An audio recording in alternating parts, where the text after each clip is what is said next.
Ladies and gentlemen, welcome to Chanel Jasmine, the best novel Chanel for romantic stories. Hai guys, selamat datang di channel Jasmine, channel terbaik untuk menyimak novel-novel romantis. Mohon dukung channel ini dengan subscribe, like dan share video-video yang ada di channel ini. Terima kasih.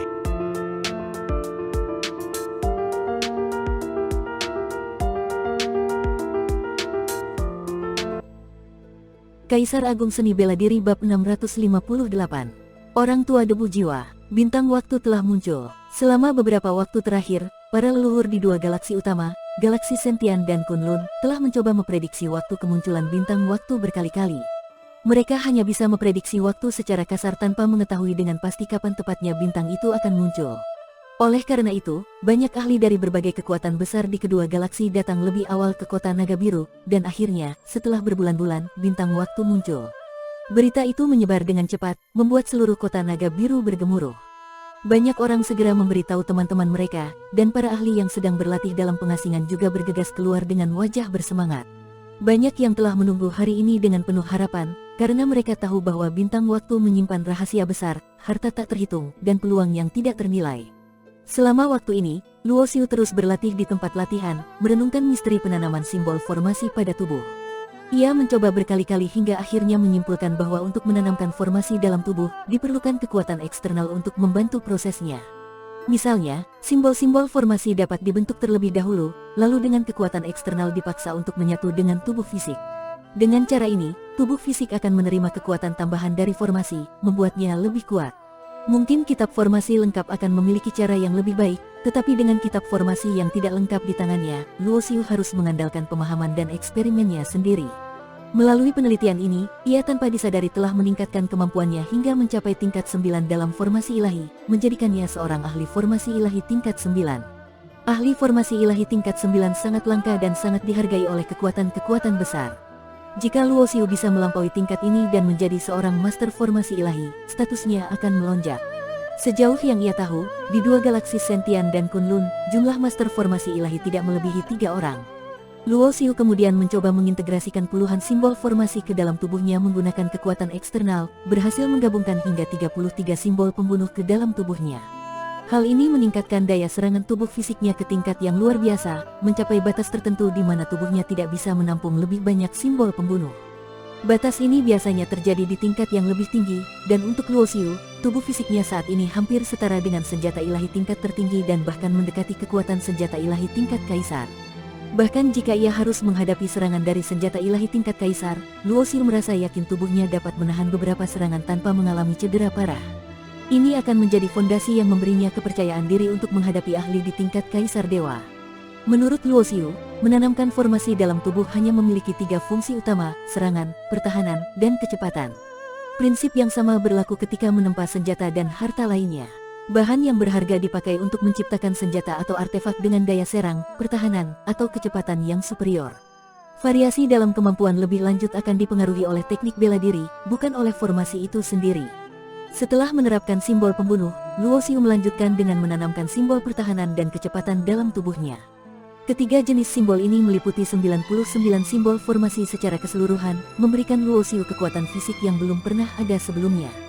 Jika dia bertarung kembali dengan Qin Huai, Luo Xiu yakin tubuh fisiknya yang diperkuat bisa bertahan melawan serangan langsung tanpa mengalami luka sedikit pun. Tiba-tiba, ada getaran yang aneh di dalam ruang cahaya abadi yang membuat Luo Xiu membuka matanya. Getaran itu seperti panggilan misterius yang membangkitkan resonansi dengan pecahan sari cahaya abadi yang ada di dalam dirinya. Apakah bintang waktu sudah muncul? Luo Xiu menduga bahwa kemunculan bintang waktu mungkin berkaitan dengan serpihan sari cahaya abadi yang dimilikinya, yang mengandung hukum waktu. Nama, bintang waktu, sendiri menyiratkan hubungan dengan hukum waktu, dan resonansi ini mungkin saja berasal dari keterhubungan antara keduanya. Bahkan, Luo Xiu berspekulasi bahwa di bintang waktu itu, mungkin ada serpihan sari cahaya abadi lainnya. Segera, dia menyimpan serpihan sari cahaya abadi dan keluar dari tempat latihannya. Rekan Daois Ying, baru saja keluar dari tempat pelatihannya, Luo Xiu melihat Ying Wucheng yang tampak sudah menunggu lama di sana.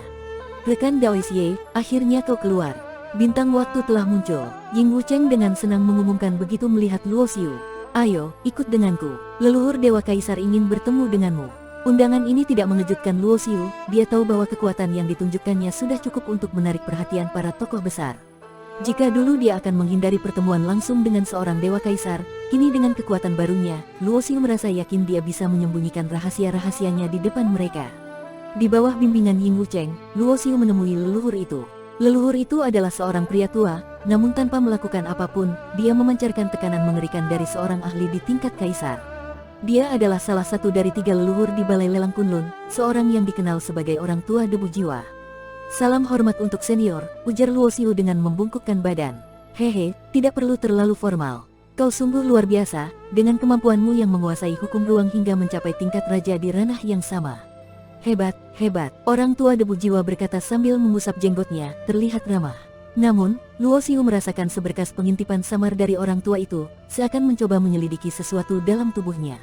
Luo Xiu berpura-pura tidak menyadarinya, dan dengan kekuatan yang dia miliki sekarang, ditambah dengan teknik penyembunyian yang diperoleh dari pengalamannya, bahkan seorang dewa kaisar tidak akan menemukan apapun kecuali jika mereka melakukan penyelidikan yang kasar. Leluhur itu tidak mengucapkan banyak kata setelahnya. Dengan cepat, dia memanggil sebuah kapal perang bintang besar yang membawa para ahli di bawah naungan Balai Lelang Kunlun, berangkat dari kota naga biru menuju ruang angkasa yang jauh. Meskipun orang tua debu jiwa hanya ingin melihatnya sejenak, Luo Xiu mendeteksi bahwa dia juga diam-diam meninggalkan sebuah tanda pada dirinya, tanda yang memungkinkan leluhur itu untuk memantau pergerakannya kapan saja. Namun, Luo Xiu menyembunyikan tanda tersebut di dalam ruang pikirannya yang telah menjadi lautan bintang, dan dia bisa menghilangkan tanda itu kapan saja jika diinginkan. Dia menyadari bahwa kekuatannya yang sudah cukup mencolok telah membuat banyak orang ingin tahu lebih banyak tentangnya. Setelah urusan bintang waktu selesai, Luo Xiu berencana pergi dan mencari cara untuk menyelamatkan Yan Siruo, Yan Yue'er, dan keluarganya di dunia atas. Kapal perang besar itu melaju melintasi alam semesta, terbang selama hampir setengah bulan hingga sebuah bintang kuno akhirnya muncul di depan mereka. Bintang itu dipenuhi cahaya misterius, dan baik penglihatan maupun kesadaran seseorang tidak bisa melihatnya dengan jelas karena tertutupi oleh distorsi waktu, hanya terlihat sebagai bintang yang berkilau samar.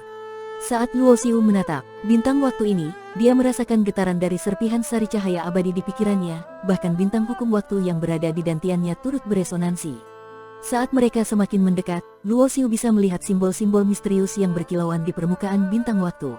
Setiap simbol itu mengandung esensi waktu yang dalam dan tampak memancarkan kesan kuno, seakan-akan berasal dari masa lampau yang sangat jauh. Simbol-simbol ini mengguncang hati Luo Xiu, menunjukkan bahwa hukum waktu yang terkandung di dalamnya jauh lebih tinggi dari batasan hukum waktu kelima yang bisa dicapainya. Setiap kali bintang waktu muncul, 2 aturan selalu berlaku. Para ahli di atas Dewa Kaisar tidak bisa memasukinya, dan orang-orang dengan usia tulang lebih dari 10.000 tahun dilarang masuk, ucap orang tua debu jiwa di atas kapal. Luo Xiu sudah pernah mendengar aturan ini dari Ying Wucheng. Meski dia bukan tokoh tinggi di Balai Lelang, Ying Wucheng memiliki bakat yang cukup baik, dengan usia tulang sekitar 6.000 tahun, dan mencapai tingkat kekuatan Raja Dewa 7 tingkat dalam hidup yang panjang.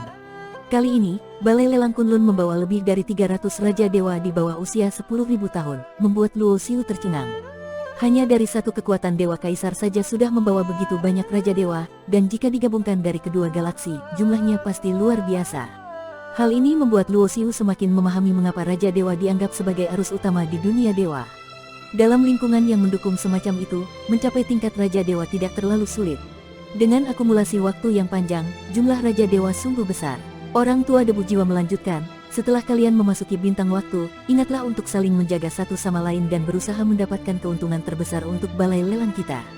Mereka yang kembali hidup-hidup akan mendapat penghargaan besar. Orang tua itu meninggalkan tanda kesadaran di setiap Raja Dewa di kapal, memastikan bahwa jika seseorang mendapatkan peluang atau harta berharga dan berusaha melarikan diri, mereka tidak akan bisa lolos dari cengkeramannya. Dewa Kaisar memang tidak bisa memasuki bintang waktu, tetapi mereka tahu bahwa di dalamnya terdapat harta yang bahkan sangat berharga bagi mereka. Bersambung.